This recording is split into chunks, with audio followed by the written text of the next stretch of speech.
Hello and welcome to another episode of Punch Drunk Nerd, the podcast where three friends, three amigos, three bambinos come together to talk about nerd shit.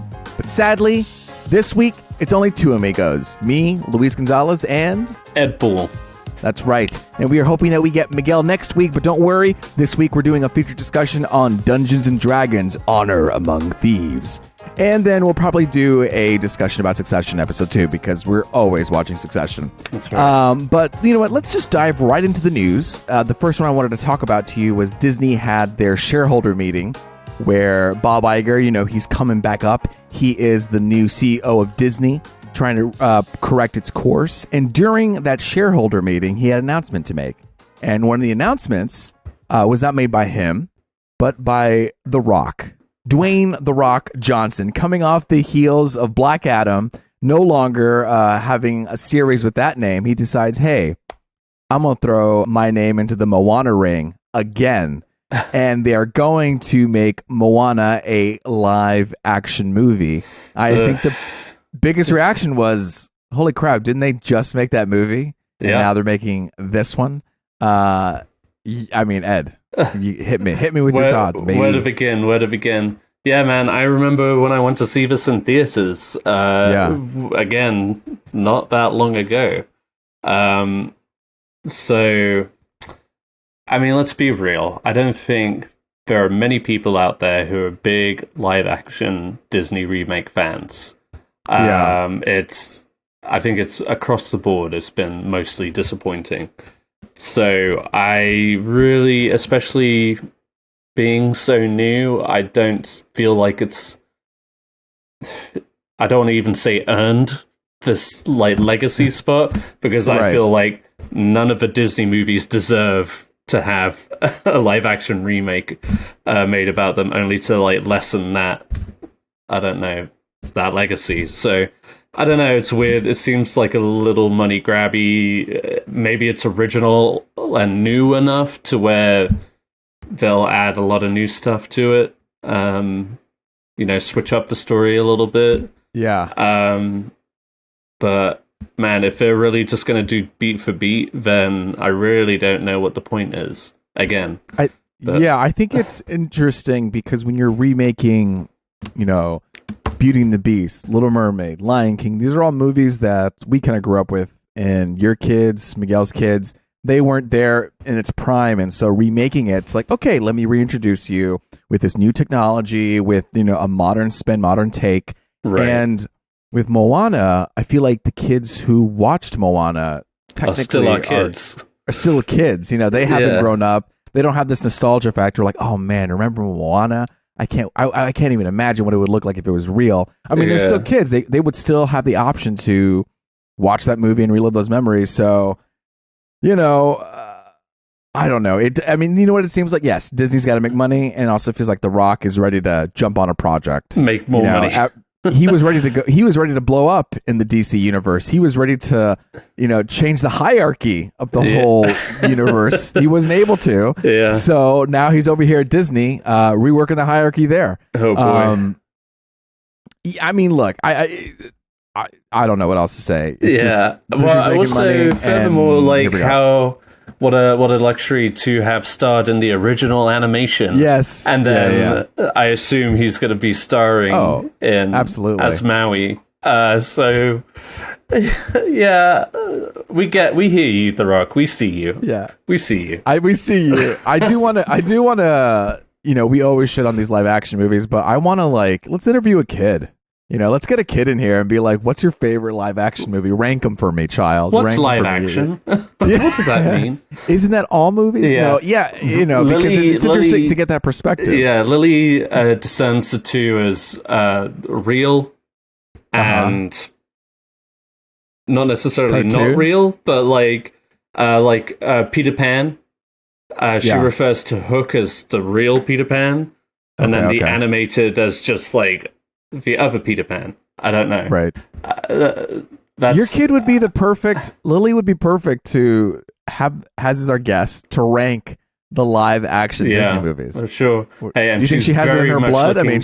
She's very much looking forward to The Little Mermaid. So maybe I'll mention it to her. It's like, hey, I want you to think about all of these movies what's your favorite? Now, what's your second favorite? And she... Now what's your third favorite? She doesn't even realize she's ranking it, but you're leading her down this path of ranking. And then later that night, she's like, "Man, I really enjoyed that. I just want to rank more things." That's just like, you have it in your blood, child. Exactly. What's your favorite breakfast? Rank. Well, Daddy, want eggs, then bacon, and oatmeal. So has she seen the other animated movies too? Like both versions, like the Lion King animated and then the Lion King. No. So and I mean, this is definitely parental influence here. I feel like I've avoided the Lion King. I've watched the Lion King remake. Yeah. By myself. I didn't bother watching it with her. We started Aladdin as a family, and then we were just like, no.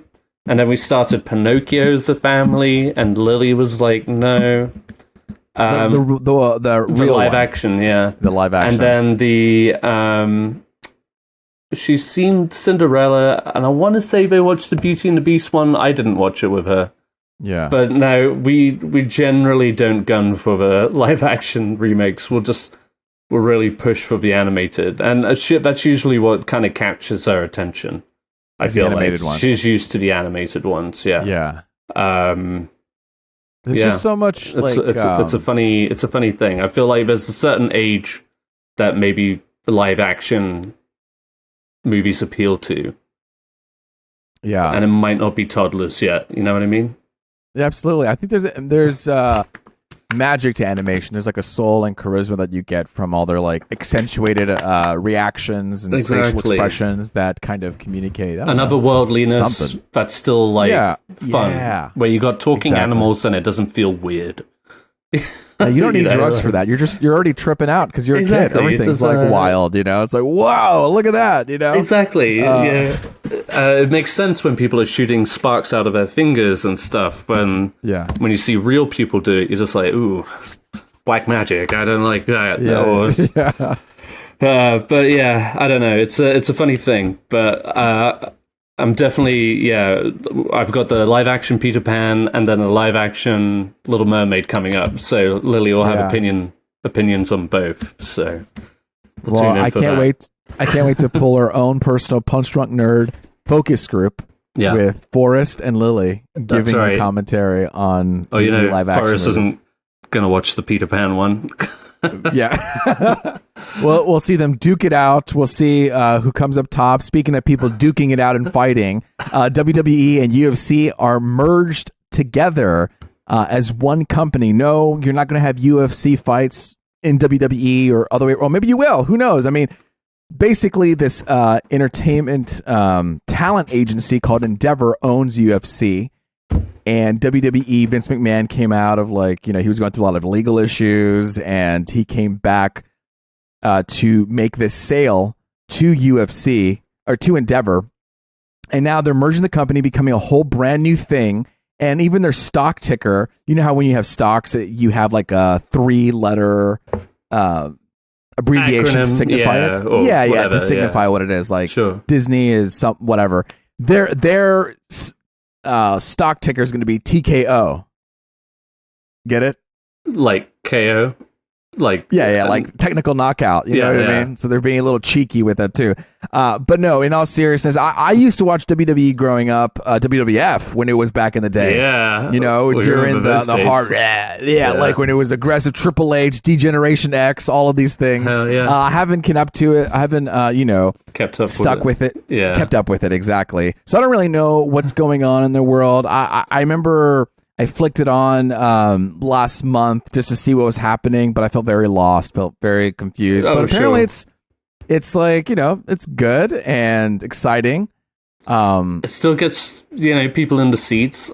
Man, it's getting the people going. My mum would not let me watch WWF back in the day. I had a friend who had Sky Television, which is the equivalent of like American cable, basically. Right. So he had all the channels, and his parents would let him watch wrestling. So I would get into it and watch it at his house. So I had my favorites, like Kayne I usually like the bad guys, Kayne, the Undertaker. He comes up and he like creates a fire. Oh man, that mask, yeah. But yeah, and then like for like 10 years ago, when I guess you guys were still in Houston. I don't know if you remember our friend Ben Matthijs. Yes. At Comedy Sports. Whoa. So him and his friends, they would go and watch the Sunday wrestling or whatever. Yeah. And it was at like the Wingstop or whatever. And we would all go dressed up in suits and watch wrestling. And, that's cool. It was super fun. It has its merits. You get into it. I mean, when you have a character to root for, it's fun. And a lot of this was like when John Cena was really like the top guy. Yeah, exactly. And everybody loved John Cena. So yeah. Anyway, to go on a tangent there, it's just one of those things that at some point I was a casual fan. You know what I mean? Right. But it's funny, and I can never knock people for enjoying it, I guess. It's just like, it is what it is. I get it. I couldn't. It's amazing how much people are digging into it still to these days. I felt like it was kind of going in a down spiral, but I guess they picked it back up. Yeah. They are estimating WWE to cost, or to their pricing it at $9 billion. Fuck me. And that's how much they're going to pay for it. It's crazy because when Disney bought Marvel, they bought them for $4 billion. So you're telling me that WWE is more profitable than Marvel? Man. Yeah, but this is a merger of two kind of sporting places, a combat sports. And I don't really know what else to say about it. I wish we had a WWE expert here to talk about it. If you're there and you want to be in the show, we can have a WWE episode, Punch Drunk Nerd. And I'm prepared to do some research. Like I'll watch a couple of fights and see who's hot right now. Who are the top fighters? Who do you need to root for? I mean, it's also a commitment. Like it's I think like Monday and Thursday. Yeah. And it's like 4 hours or 3 hours. Yeah, and it's we have shit to do, and it's like it's a storyline that you got to keep up with too. It's like, last time such and such was on the ring, and he was ambushed by these guys, and we don't know what's going to happen yet, but they have beef. So I know if it's hard to follow the Marvel universe, I still got to follow the WWE universe, and now if there's a new UFC and the crossover and multiverse, it's going to be crazy. So we'll see how that goes. WWE, UFC merging together. Another topic I wanted to talk to you about, Ed, because I know you like it, is the Oscars. What have they done now?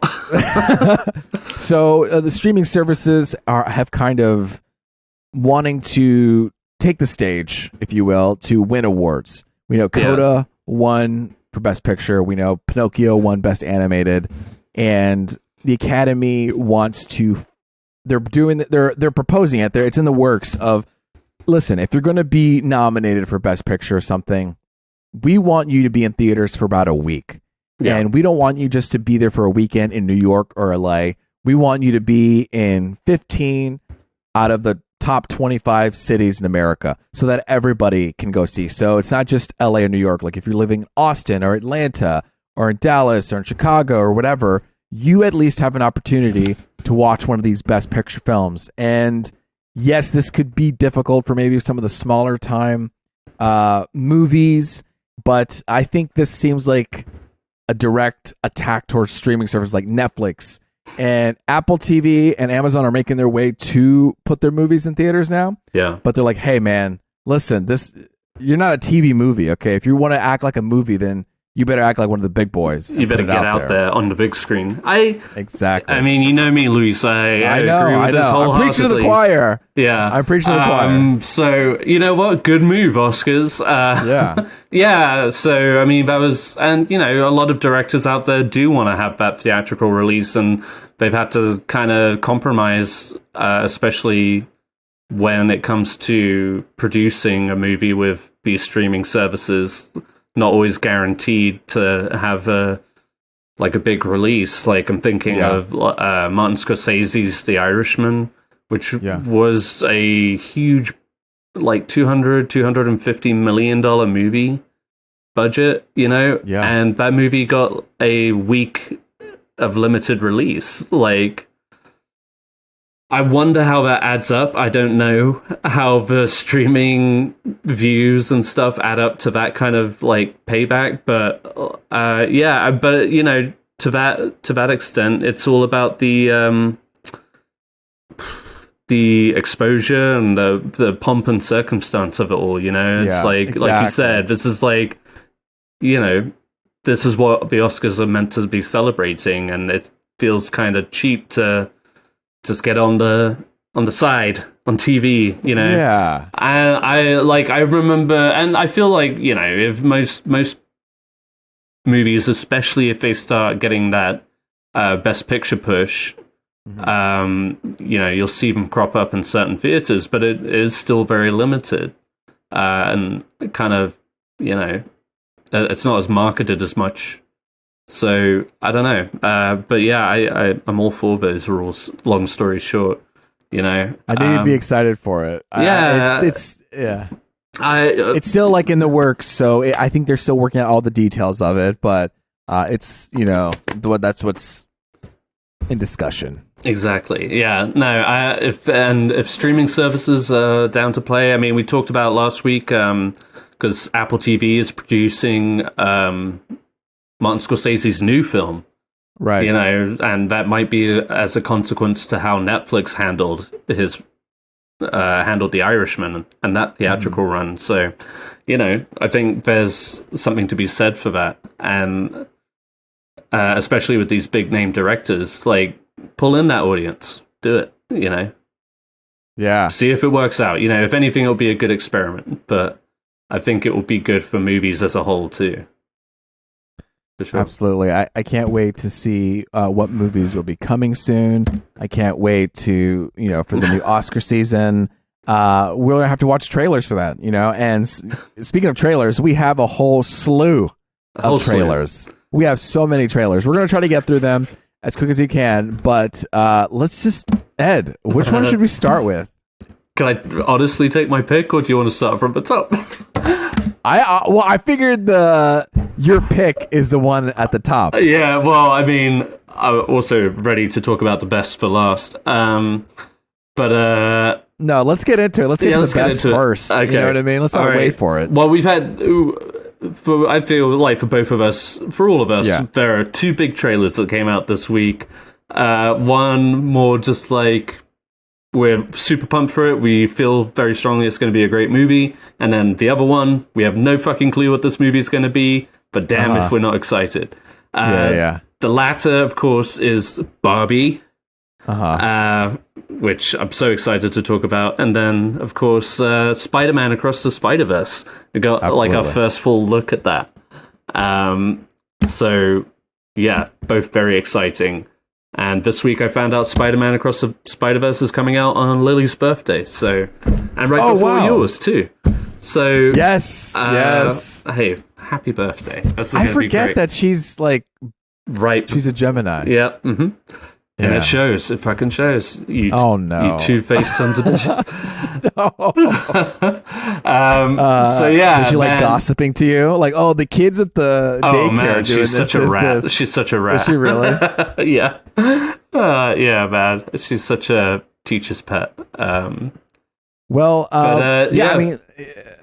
Take your pick. Barbie. Yeah, like let's do Barbie. I mean, this is directed by Greta Gerwig and writer Noah Baumbach. Greta Gerwig did Lady Bird, and she's Little Women, and she's performed for Noah Baumbach's movies. Yeah, Frances Ha, Miss America, that recent one, White Noise, I think, the Netflix movie. Yeah. With Adam Driver. Right, yeah, I still haven't seen that one, but I haven't seen it either. But yes, so she's kind of like, 2 for 2 as far as directing and writing. Yeah. And then Noah Baumbach, of course. I mean, I enjoy him as a writer-director. So this is a very interesting team-up And we finally got like our first real sense of what this movie is going to be like. We get a look at the Barbie world or Barbie land that they live in. The kind of the kind of community of just Barbies and Kens, different variations of Barbies and Kens. And I guess that this is a little world within the real world, and maybe they're going to explore outside in the real world. I think the impression I got. But you only really get a glimpse of their interactions in the Barbie world, and it's... I mean, I don't know. What would you expect out of this? But, like, it seems very just funny, tongue-in-cheek. Yeah. But also, just like, I don't know, glossy, quirky, all the things. Yeah. And I don't know if it was just announced or if this was just already announced and I just kind of forgot. But the cast for this movie is fucking insane. It is. So I'm gonna read off some of the cast real quick. Most of whom you get a good glimpse of in the trailer. So you got Margot Robbie as Barbie, Ryan Gosling as Ken, or at least the main two. Right. Emma Mackey, Will Ferrell, Simu Liu, Michael Cera, America Ferrera, Kate McKinnon, Issa Rae, let's see, Emerald Fennell, who's also like a writer-director, who did Promising Young Women, Kingsley Benadir, Rhea Perlman, Nicola Coughlan, from Dairy Girls. Let's see. Simu Liu? I said that one. Simu Liu. Oh, yeah, you did. Anne Hathaway is listed on Google, but I don't know. Maybe she does have a cameo. And then Helen Mirren as the narrator. So, I mean, that and a lot more. I don't know if it's any that stand out to you. But that's pretty incredible as it is. And it just looks like so much fun, man. Like there's beach fights, there's like a Ken gang war on the beach. It's all these beautiful pastel colors and pinks and blues and everything. Everybody's ripped like nothing else. And then Michael Cera shows up, which took me surprised. So yeah, man, I don't know what to expect. What about you? I mean, I had a stupid grin on my face the whole time. I think you're right. I don't know what to expect because I feel like they're still hiding things behind the curtain. You know, they're teasing us, but I feel like there's still so much more to that movie that we have no idea of. No idea. And I appreciate that in a trailer. It seems like to me almost a reverse Space Jam situation where Michael Jordan had to go into the Warner Brother animation, and here we're going to have the Barbie people in Barbie land moving into the real world. Real world, yeah. And for whatever reason, you know, like, it's interesting. Yeah, I mean, if it's called Barbie Land, then this is like women-led. This is like women-centered. They are in charge, is what it seems. They're at the focal point. Yeah. And then they go maybe into the real world and like things are very different. You know? Yeah. So it's like and dealing with the contrast of the two. The Kens, who are a bunch of, I don't know, like insecure, but they're like peacocking each other. Self-absorbed. Just like chickens, just like trying to peck at each other for like the prime position. Yeah, you got Ryan Gosling facing off with Simu Liu. Like, am I saying that right? Simu Liu? I think, Simu Liu. Yeah. Simu Liu. But yeah, like, I'm already about it. Like, that's such a fun. So much more to see. I can't wait to see it. It's very exciting.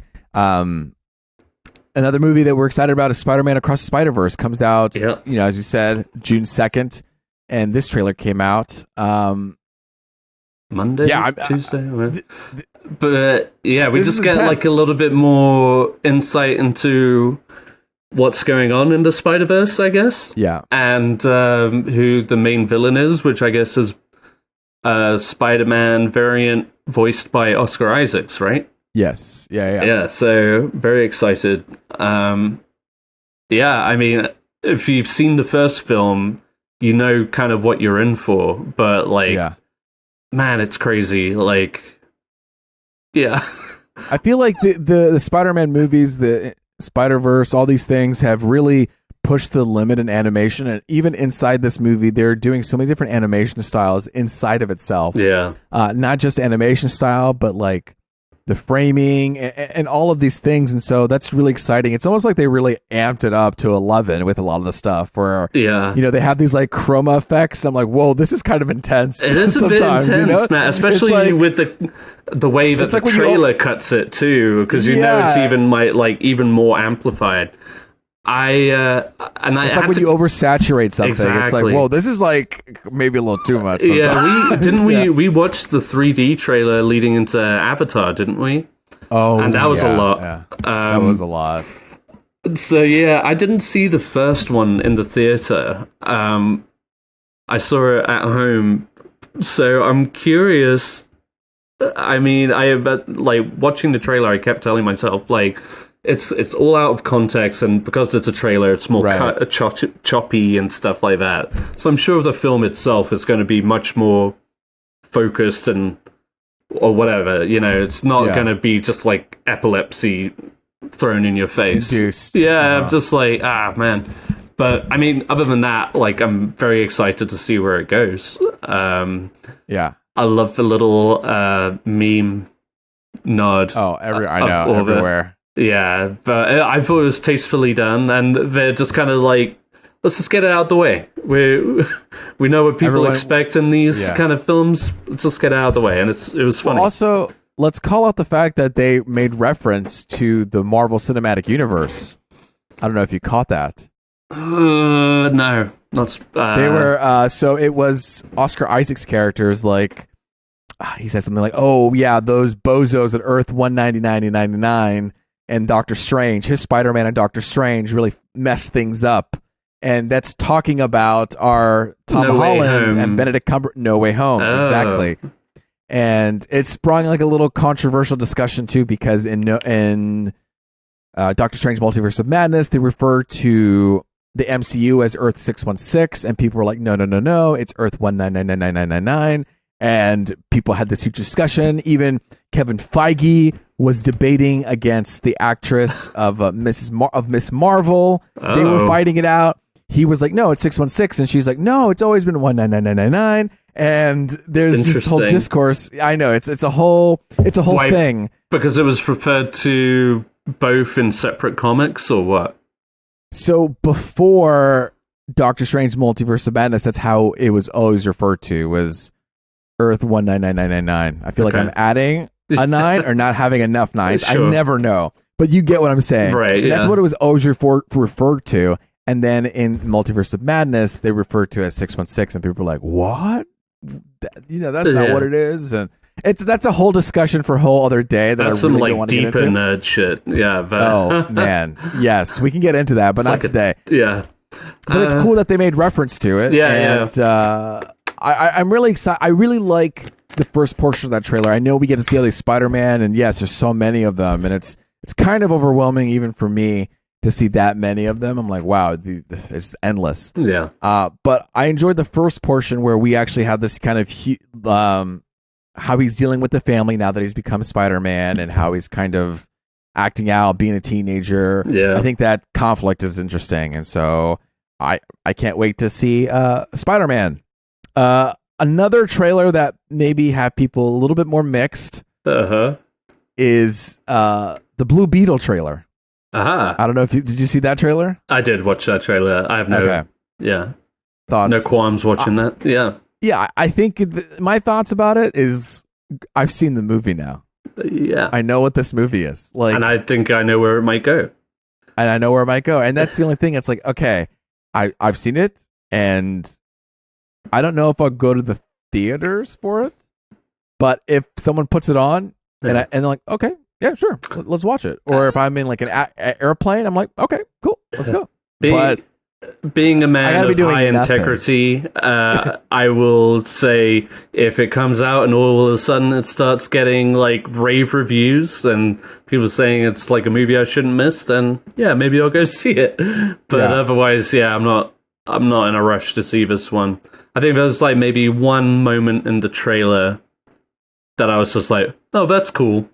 It's got a lot of flash. It does have a lot of flash. Not like the Flash character, but a flash like... Yeah. It's flashy, you know? The thing he does with his sword when he... Yeah, that was that was cool. That was cool. Who doesn't want a bigger sword? I don't know a lot about the character. And we're also at this transition with DC right now.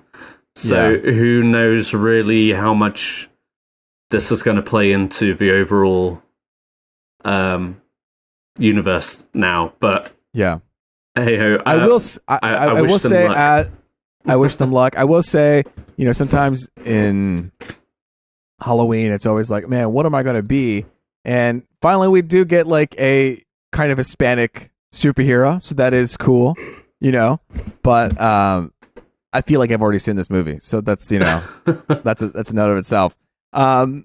Speaking of other movies here, there's this trailer by director Robert Rodriguez, Ben Affleck. Oh, I guess I missed that Robert Rodriguez was directing that. He's directing this one. It's called Hypnotic. Did you see this trailer? I did watch this trailer because I was curious about it. Did you put it on here? I did put it on here because I heard people at work talking about it. A detective becomes entangled in a mystery involving his missing daughter and a secret government program while investigating a string of impossible high-end heists. Okay, but that's not really what the gimmick is. The gimmick is that there's a guy who can convince anybody to do anything. It's a sci-fi action thriller movie, and it feels like a 90s movie to me. Just plot forward, very gimmicky. You got to put a lot of badass moments in it. Yeah, kind of like action neo-noir almost. Yeah. And then, yeah, that's a good way to describe it.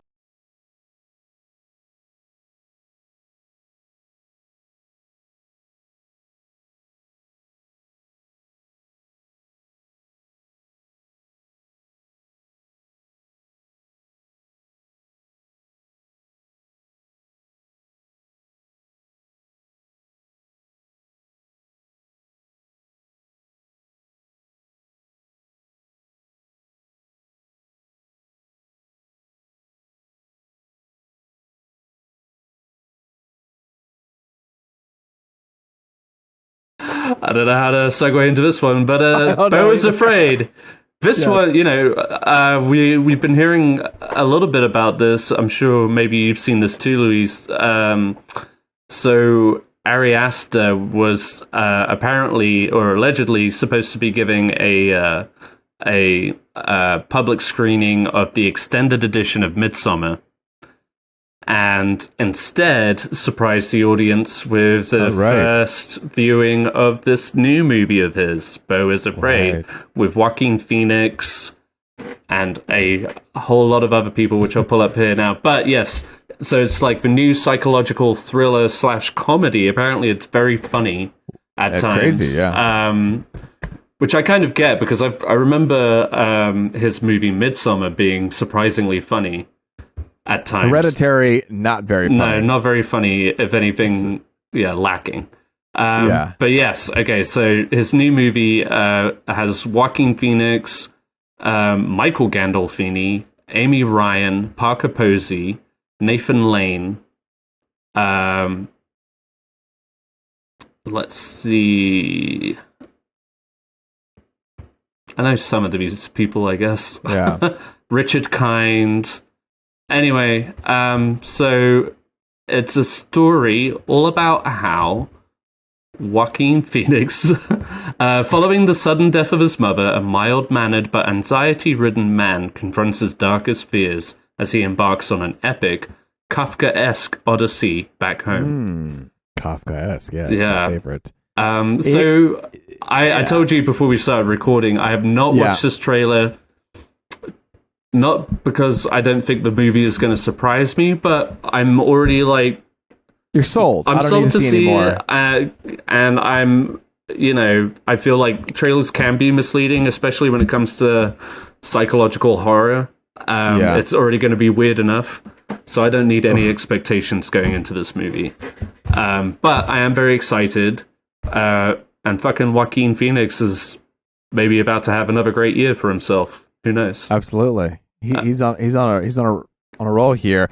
This movie, I feel like the trailers for these movies aren't that great, but I feel like the movie will be better than the trailer. You know, sometimes you have the trailer is better than the movie. Sure, yeah. For some reason, I'm like, I feel like we got some more juice into there that we haven't squeezed or seen here, but maybe that's done on purpose. And I feel like, honestly, you just have to watch the movie because to get the vibe, you need to see just the whole thing play out. Maybe that's just how weird it is. It's hard to pull together a trailer without maybe ruining it. But another thing is also it's said to be 3 hours long. People, man, welcome back to the generation of 3-hour movies. This is the year, man. This year, last year was a precursor to it. It's just like, you know what? Fuck it. People are coming out for 3-hour movies now, and nobody cares. Like, they're just doing it. They're just doing it. Yeah, why not? More power to it. This is going to be a R-rated one, too. Strong, violent content, sexual content, violent, graphic nudity, drug use, and language. Yeah, so, there's a lot more behind. There's a lot we're not seeing, for sure. Oh, yeah. But all to say, I'm very excited. It's got a solid cast.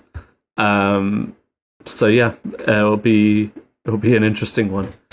This is an interesting time because I feel like I don't know how much free time I have in my life, but it's a fun idea to think of that I could do so many rewatching of directors. Like, okay, let me rewatch all of Greta Gerwig's movies, just the two.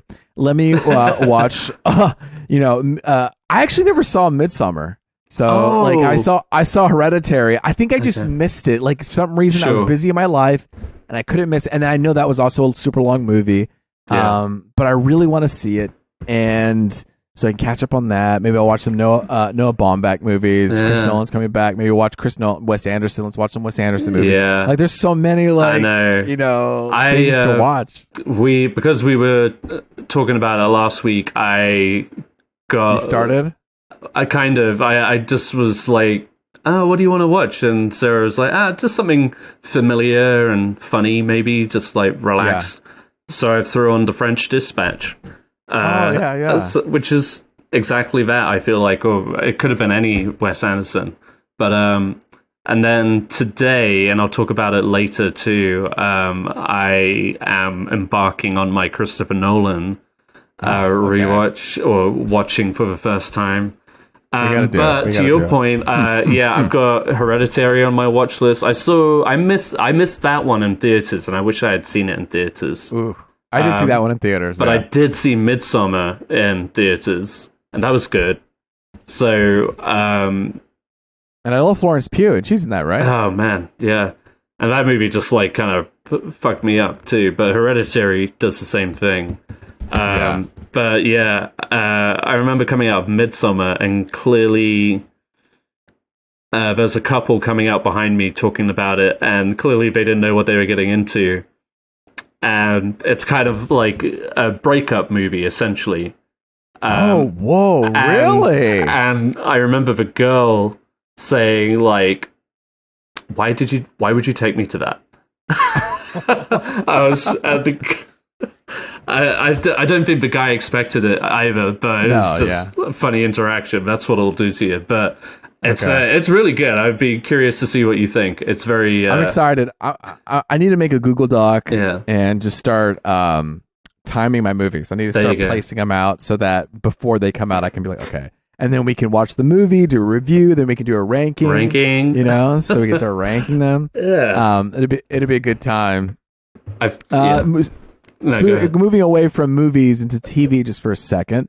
The Secret Invasion trailer came out. Secret Invasion, Marvel's latest TV series on Disney Plus. They're not doing that many, but this one has Samuel L. Jackson. It has the Skrulls popping up potentially doing some nefarious things behind the scenes, because obviously they can change their faces, they can look like whoever.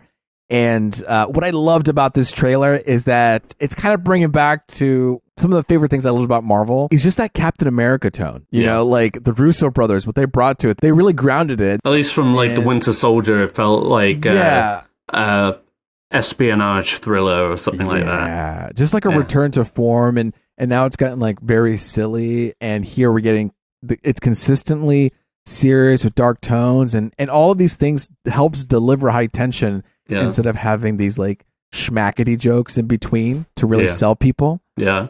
And Illuminati?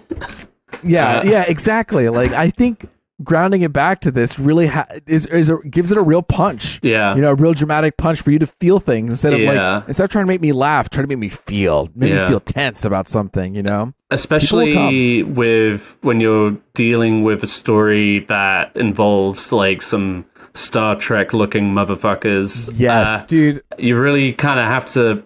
And I remember like when we first meet those characters in Captain Marvel, there is like a comedy, like you're saying, that Marvel kind of smarminess to it. But yeah, this definitely seems to be shifting gears a little bit. Hopefully to something a little bit more serious, and maybe this will be more of like a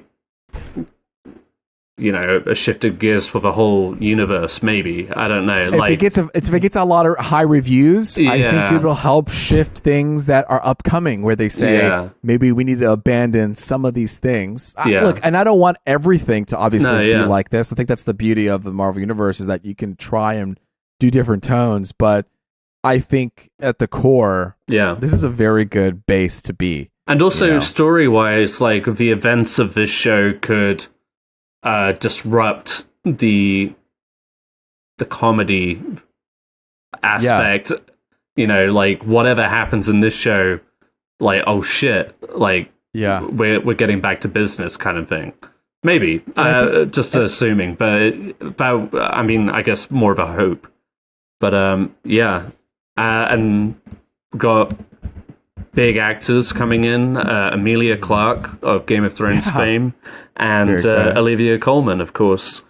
Yes. So, yeah. You brought up a good point, too, about how we have these scrolls who are kind of, I don't know, they do look out of this world, a little silly and a little bit crazy. And so what do you got to do? You have to balance it and ground it a bit more. Yeah. You know, so you have something like Quantumania with a director who historically has been doing things really, really silly. But the Quantumania is such a silly world that it's almost like if you grounded it a bit, it would have helped balance things out. Yeah. Instead of like really leaning. It's like when you eat something that's incredibly sweet. It's like, oh, this is like very sweet, like just so sugary. You wish you were able to tone it down. And so here we're able to maybe add a little bit more balance that's missing. Absolutely. Secret Invasion. June 21st on Disney Plus. And then the last trailer. This one I just added because I was on YouTube. I was watching these trailers. Yeah. And it popped up on my recommended. And I was like, what's this? And it's Jackie Chan with a horse. And it's called Ride On, and it's his latest movie that's coming out. In fact, I think it's limited release now, out and about. But I saw it. I'm a big fan of Jackie Chan. I like his work. Yeah. And this movie, well, what did you think? Did you see this trailer? I did watch this trailer. Yeah, okay. I was. Intrigued. I'm trying to see what the release date is, but it was definitely a surprise. It reminded me of those like 80s, early 90s, like buddy cop movies, but with an animal. Which I guess is maybe the point. In a non-English speaking role, which I mean, I feel like for most, American moviegoers, like we're all used to Jackie Chan being in like Rush Hour and Shanghai Noon and stuff like that, like a fish out of water kind of story. So it'll be nice to see him just doing something from home, I guess, and I mean, it looks like a fun kind of action. It does. And then you've got all the Jackie Chan stunts on top of it. I mean, he's basically, in some weird way, he has this relationship with this horse, and he ends up teaching it kung fu or some sort of way, like, right? Like, you see the horse face off against people, and then, but it's not. Yeah, it sounds very silly, but when you look at it, it's like, oh, they're kind of pulling it off. Yeah, and you got Jackie Chan's like irresistible charm. It's just like, Jackie. So, you're so genuine. Yeah, and it's just been so long. And then, like, you see the poster for it, and it looks as silly as it sounds, but yeah, it could be fun. It could be a lot of fun. So, yeah, right on. That was like a nice surprise touch at the end of all I thought it'd that. be a nice little dessert to everything. No, you know what I mean? Indeed. Like something... With this full meal, just have a little, apple pie. A little Jackie Chan apple pie. Jackie Chan. And yeah, completely unexpected. And I wouldn't have heard of it otherwise, I don't think. I mean, this is the algorithm kicking in and telling me, it recommended me, I couldn't believe it. This was our dessert to all the trailers, but strap in because there's going to be more dessert coming up. Heapings of apple pies and cheesecakes in the package of Dungeons and Dragons Honor Among Thieves. Ed, you got to see it. I got to see it. This wasn't planned, but we just ended up watching it. Yeah, leading up to it, I was just kind of like, I want to see this film. Yeah, the trailers after the first trailer, I was like, oh, this is cool. And then as they kept playing them, I started getting hyped for it. So did Sarah. She was like, I want to see this movie. So we did end up seeing it. So what did you think about it? Oh, let's skip the specs, I guess, real quick. Let's get the specs out. Yeah. Who did what, so this just came out. It did pretty well at the box office. It did like 35 mil or something like that. So this is from the directors of the movie Game Night. Yeah, John Francis Daly and Jonathan Goldstein. Starring Chris Pine, Jean Page, Michelle Rodriguez, Justice Smith, Hugh Grant, Sophia Lillis, Daisy Head, and Chloe Coleman. And basically centers around a charming thief and a band of unlikely adventurers embark on an epic quest to retrieve a lost relic, but things go dangerously awry when they run afoul of the wrong people. It's kind of like very not accurate. I guess. No, it's not. You put this. I copied it from I guess it was Google or IMDb. I think. Yeah. That's not a good synopsis. But you know what? Spoilers from here on out. Yes. First non-spoilers. It was, look, you know what? I had a fun time, okay? Like, maybe some people are haters and some people say it was mid, but I don't care. I had a good time. Maybe I want a mid sandwich. Maybe I just want to sit back and enjoy these actors having fun. Hugh Grant, a beautiful. What a joy to see. What a joy to see him perform. I had such a pleasure watching him being such an evil guy. And just the cast, like, I think this was just a good collection of people coming together. It's great casting. The action's fun. It's dynamic. It moves around in the 3D space, and it's not completely flat or planted that you see sometimes. Yeah. The characters they're going on their little journeys. They have little needs and wants. And of course, it's not. We're not talking about Oscars, but it's at least they got a little bit direction. They got a little bit of need, and it's fun to see it play out. I was thinking that this is reminding me of how I felt maybe with Pirates of the Caribbean when I first watched it. Totally. Where it has this fine line. It's really like, I think it really accomplished this fun family action comedy blend, where it has a little bit of heart, but a lot of fun for a family to come and see. Yeah. And it's got rewatchability, where I think you could throw it on the TV while you're cleaning, or you're sleepy and you want to watch something, or you're with your family at holidays and you're like, what do we watch? Put it on in the background, or put it on when you watch it. Like, it could be watched with attention or non-attention. It's just like, I don't know. It feels like a fun time. Yeah, but I've seen some haters out there. Really? So I feel, I saw. Most of the reviews I've read, I don't think I've read a negative one yet, actually. But that's good. Most of the, I mean, obviously it did well. So, but yeah, man, I had a great time with this one. I thought it was a lot of fun. And I mean, ask me a year ago if I was excited for this movie. Nah. But like you said, as the more marketing came out for it, I was just like, okay, I'm feeling the vibe. And we talked about it a couple of weeks back. I think there was like a clip, an official clip of Chris Pine talking to a resurrected corpse. And it was just like very like Monty Python-esque,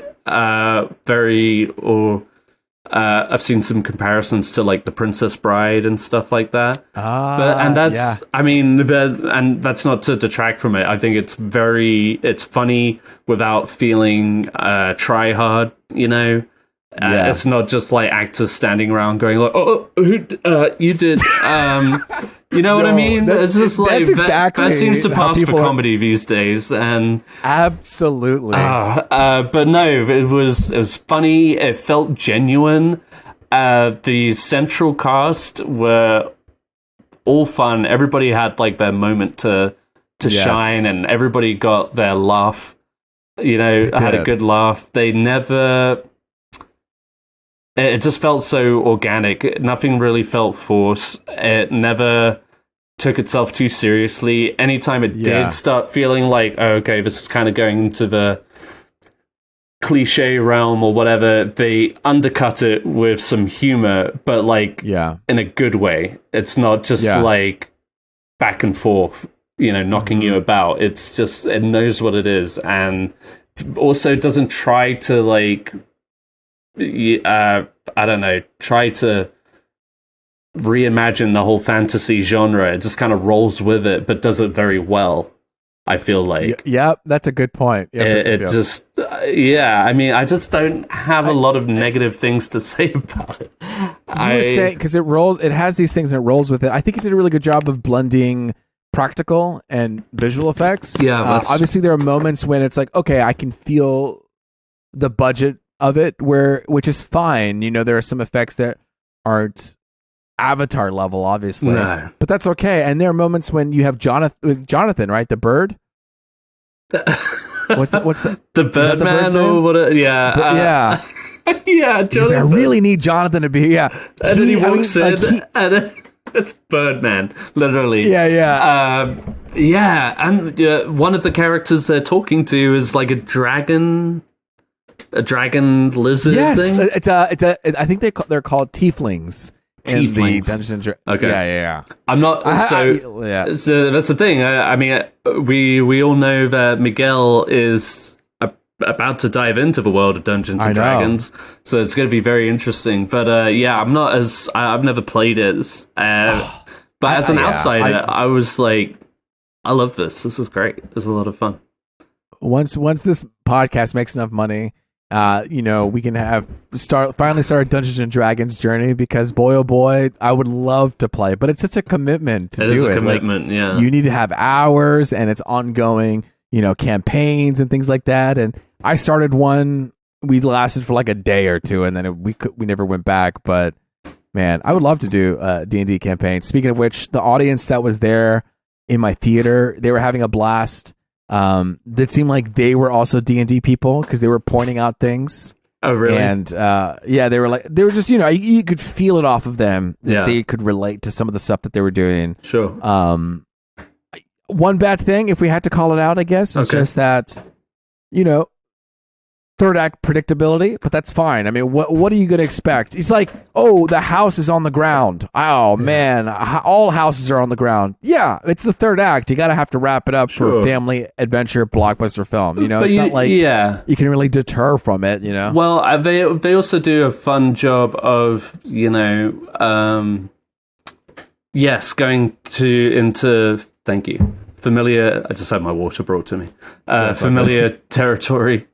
But at the same time, like, you know, they've got like a master plan to do the thing, but then like the plan doesn't work out, so they have to do something else entirely. But it's fun the whole time. Like, it's justified, and again, because they're not taking it so seriously, it doesn't feel like they're dragging it out or whatever. And I mean, at least for me, I feel like they add a very nice personal, emotional touch at the end, specifically in spoilers alerts. Like, part of Chris Pine's quest is he's trying to retrieve the stone from, or tablet from Hugh Grant, so that he might resurrect his dead wife. And that's basically what drives him throughout the story, and Hugh Grant has his daughter hostage, if you want to call it that way. Kind of brainwashed. Like, she believes that he abandoned her, and to some extent that is the case. And he keeps saying, like, oh, well, we'll get your mum back and it'll be great. But she died when his daughter was very young, so she never really knew that. And so Michelle Rodriguez gets wounded mortally, Michelle Rodriguez was surprisingly a lot of fun in this too.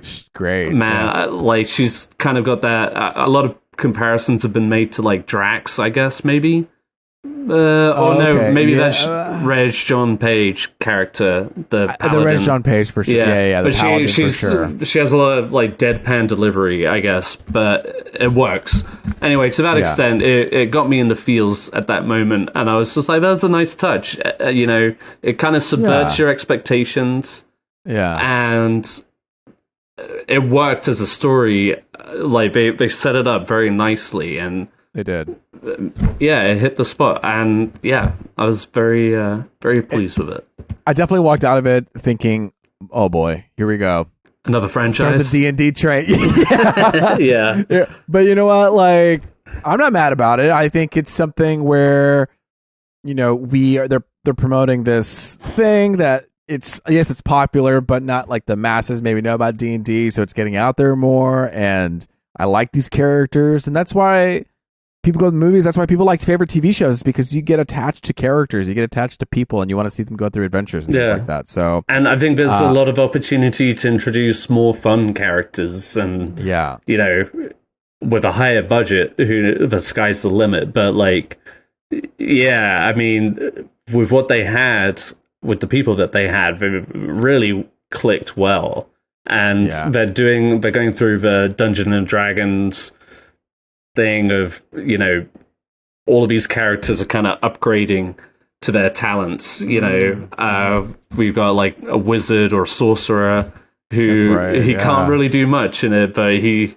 gets better and better, and to like comic effect as well as like dramatic effect too. And I guess Chris Pine's character, who's a bard, he's figuring his shit out, but man, they play that very nicely too. There are some hilarious scenes with him playing music, specifically that one where he's playing as a distraction to the guards, and then his face starts melting or whatever the fuck. Honestly, that was done really well.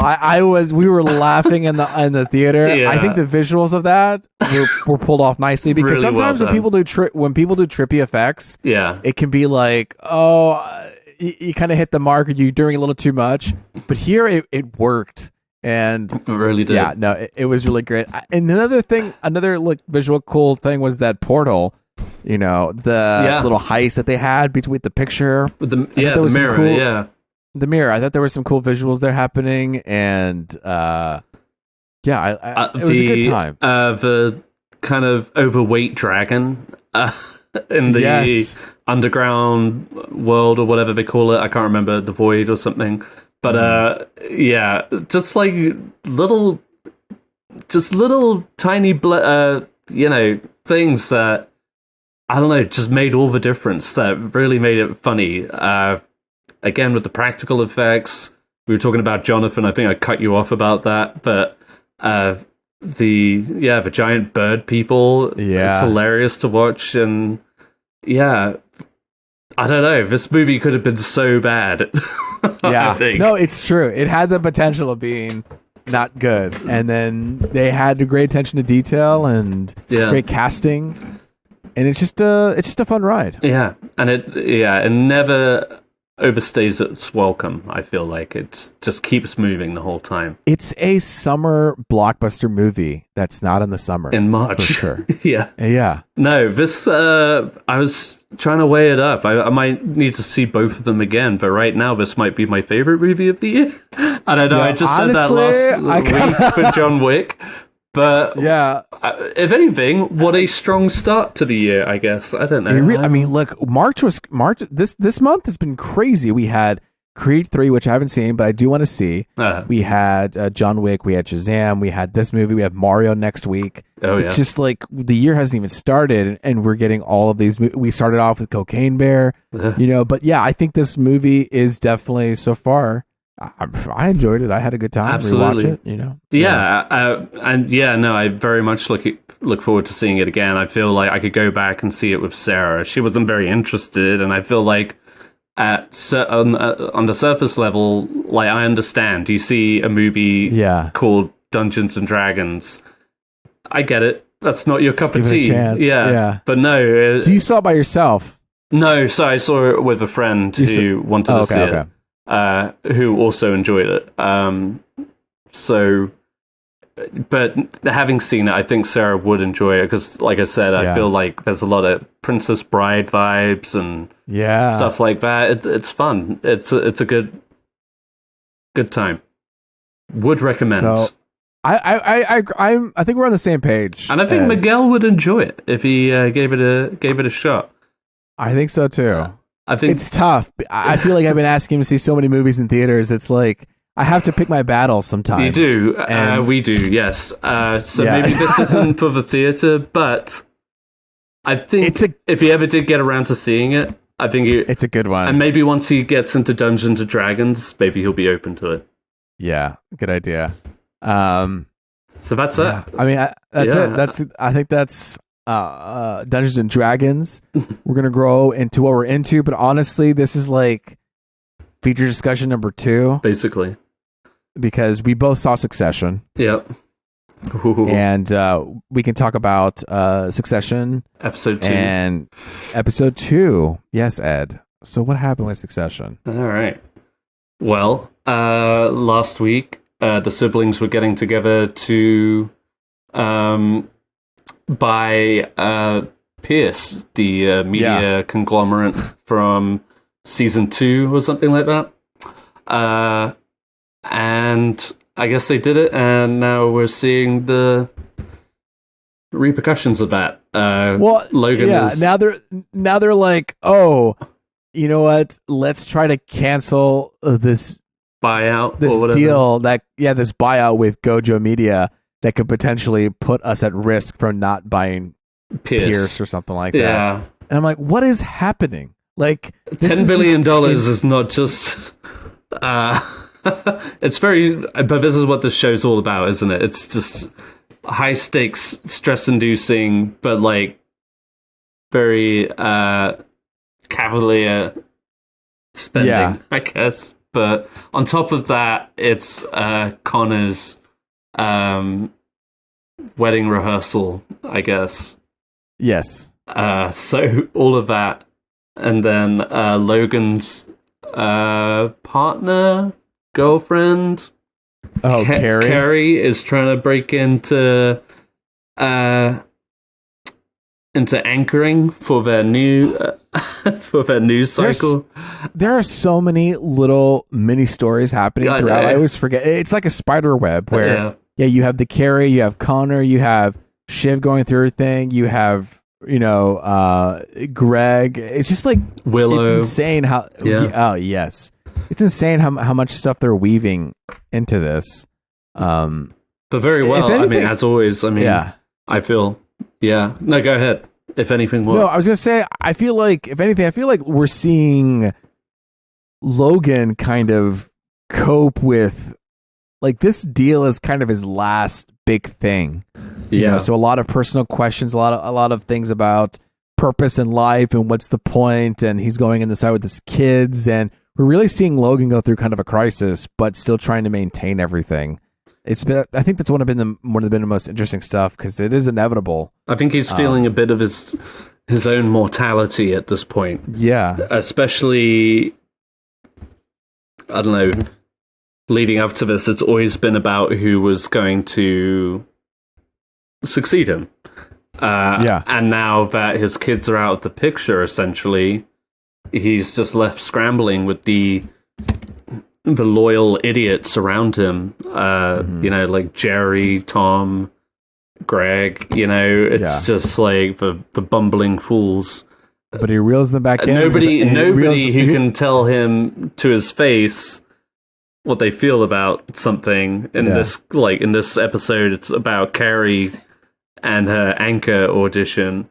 And Tom's like, well, she's good, and we could make it work. Like, you want to try it? You want to try her out? Yeah. We'll do it. We'll put her in front of a camera. How Logan, just looking at him, is directing everything that he's trying to say, and to do. I'm always saying, like, oh, I'm not working. I'm not in charge. I'm just right. That'd be unorthodox.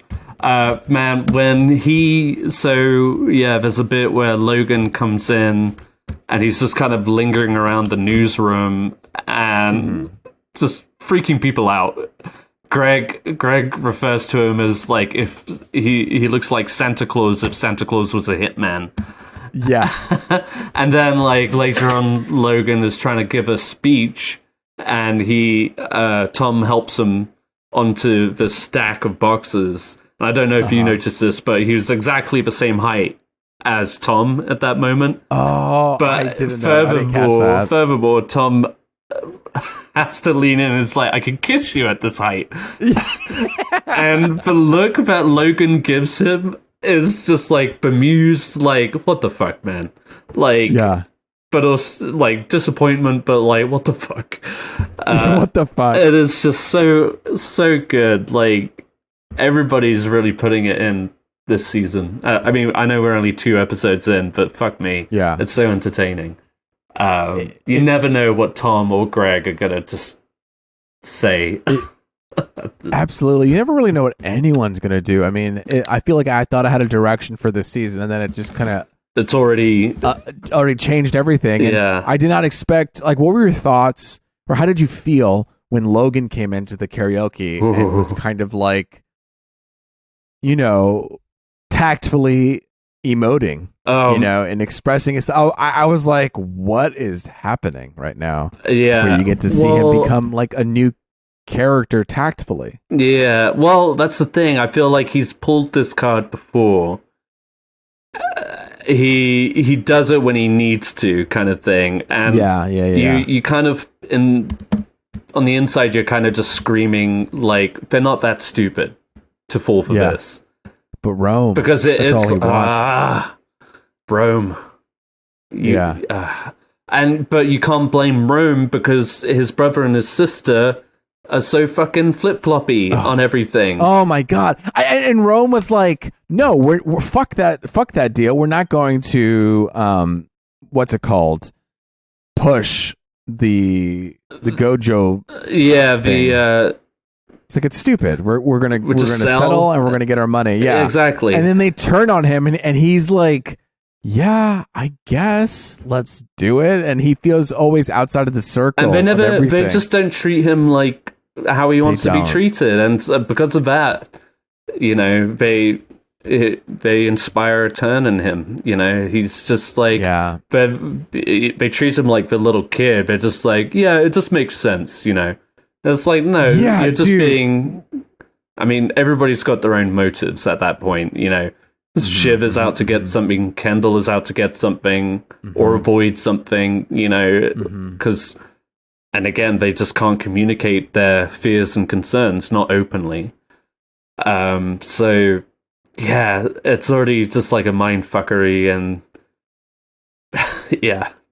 Yeah, Kendall was like, no, you know what? I really think it's time for us to do this. And I'm like, dude, you weren't even listening to what anybody was saying. All you were saying, you're just saying what you're thinking the whole time, ignoring what Rome just said, ignoring what anyone else is saying. What Shiv said, yeah, man. Yeah. It's, and you really, I feel like every time this happens where one of them is, or all three of them are confronting Logan, you really want them to just stick to their guns. Because you know, at any minute, like one of them's just going to turn around and be like, "Well, actually, Dad, you've got my attention." So yeah, who knows? I don't know. I mean, yeah, poor Roman is definitely going to be, or Romulus is going to be sucked in yet again. Yeah, and the way he used his full name. He was like, "I need you, Romulus." Like, he's out of respect towards him. And a little bit of me feels that the succession could go to him. Oh, for sure. Because he is the raw. You know, he goes from his gut, and he may not know a lot, and that's why he has his people. But he kind of has this rawness that his dad likes, but he's not as confident as his dad wants him to be sometimes. So no, yeah, and which has just let him down in the past, and then of course his weird obsession with Jerry, right, which we haven't seen this year, so we'll see. I can't wait. Yeah, man, very excited. Feel bad for Connor, of course. Oh yeah, poor Connor. Like saddest karaoke scene on screen ever. Like, Roman's reaction to that karaoke scene was great, but also, very sad for Connor.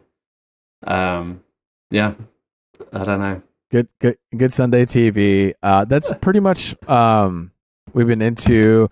Quick, what I've been into before you die. Oh wait, I have that. I've got one little thing that I referenced earlier, but you go ahead. I want to hear your thing.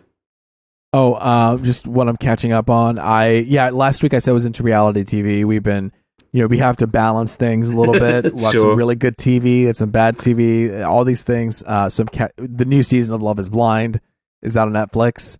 So, just been watching that. That's all I got to say. Okay, pass to you. I just wanted to be known to the universe. You're watching Love is Blind. No, that's fine. I hear you. We all need that little... escapism, right? Escapism, yeah. So yes, we mentioned our old director rankings, and we've been talking about Oppenheimer, and I feel like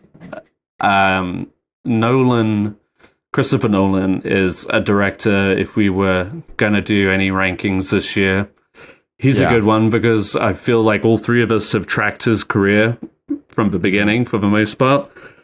I think I've only officially now seen. There's one movie of his I haven't seen, which is Following, which is like his very first film. But so today I watched Insomnia, which is like his little thriller starring Al Pacino and Robin Williams.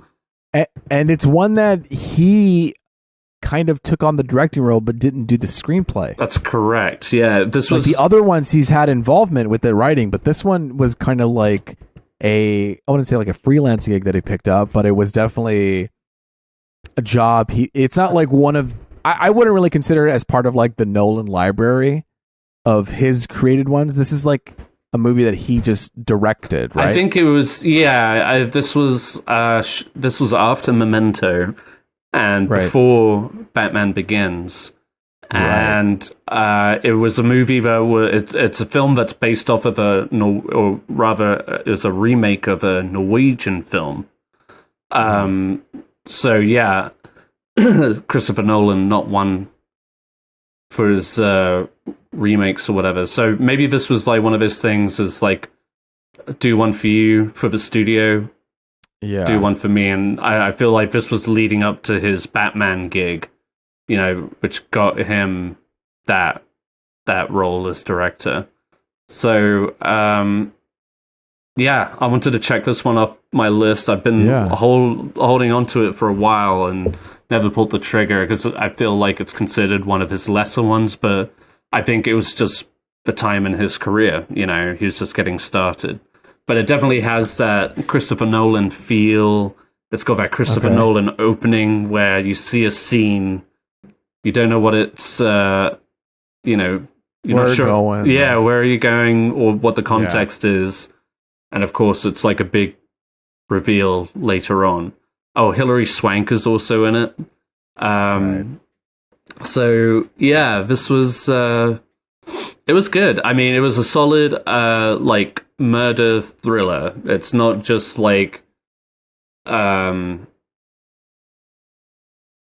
whodunit. We kind of figure out, or they reveal who the killer is pretty earlier on, but there's like twists and turns because they've both got something on the other guy, kind of thing. So without giving too much away, I mean, the less you know going into it, probably the better for the movie. But it was solid. It was a good entry, and I might prefer it to some of his other work. So, and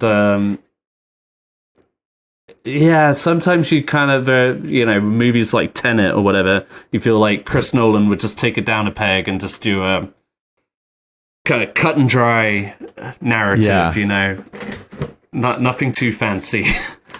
But well, because he didn't. Who is it? Hilary Seitz wrote this, and let's see, what else has she made? 113 million, which isn't bad.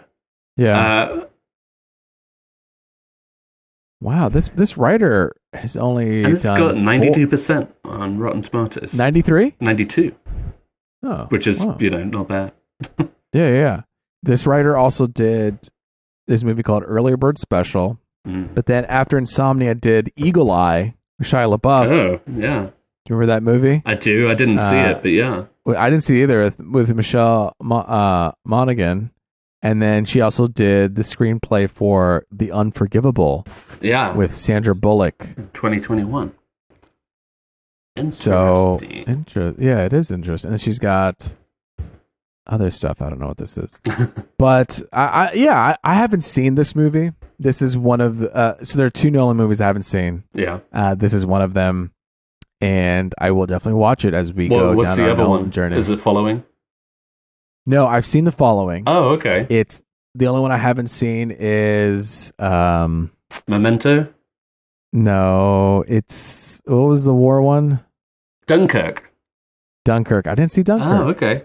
I think you could find that on HBO and Hulu right now. Okay. Just for your knowledge. Insomnia is on HBO Max for anybody who wants to see that. And it's like it's a quick hour and 30 minutes, I think.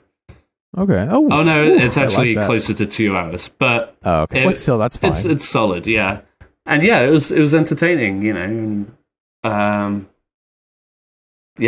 that's really. It's actually I'm actually kind of excited to see this movie because I do want to see Nolan kind of get tamed a little bit. Yeah. Where he doesn't have as much freedom as he does. Right. Typically, does like he has to be in the confines of another writer, someone else's kind of mind.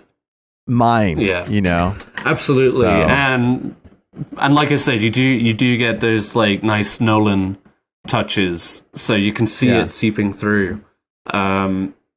Like it opens up to a glacier, because I guess it takes place in Alaska. But there's like this big glacier that's like it reminds you of Inception and Batman Begins and stuff like that. There's icy blues and stuff. No, it was nice, like you said, to see him on a smaller scale, working with somebody else's material, which maybe it will be hopeful for Oppenheimer too, because he's working off of a book. But but what he extracts from that book, because I'm still reading it. It is just so much story. So, but yeah, it'll be interesting, and I would love to do a Chris Nolan ranking. I think it's a ripe opportunity.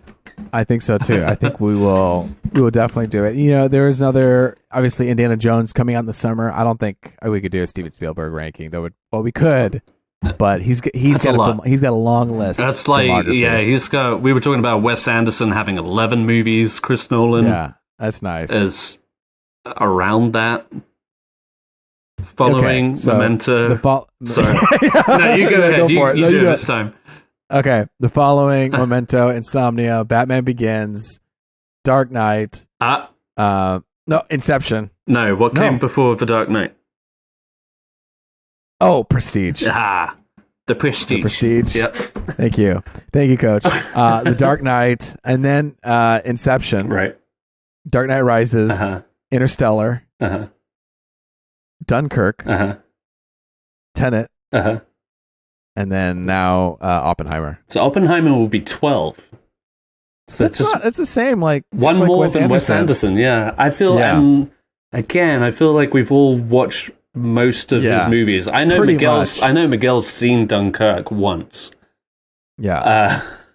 Which I don't know if he's seen the following. I'm pretty sure he hasn't. I'm pretty sure he's seen Memento, but it was a long time ago. I've only seen it once. I don't remember a whole lot about it.